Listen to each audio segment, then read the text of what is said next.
తప్పేమైందంటే 20,000 మంది పేద విద్యార్థులకు అమ్మాయిలకు అబ్బాయిలకు బండి సంజయ్ కుమార్ సైకిల్ పంపిణీ చేయడమే తప్పైంది. బండి సంజయ్ కుమార్ నిజమైన కాషాయవాదులకు కరడుగట్టిన కాషాయ కార్యకర్తలను ఆయన పట్టించుకోవడమే తప్పైనది.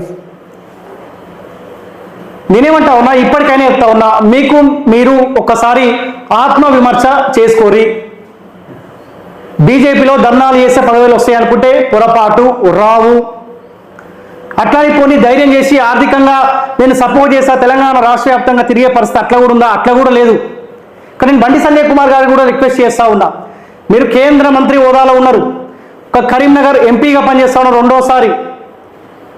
ఈ చిన్న చిన్న దాంట్లో మీరు ఇన్వాల్వ్ అయితే కూడా మీకున్న అది కూడా పోతుంది. ఎందుకంటే మీకంటే ఒక మంచి పేరున్నది.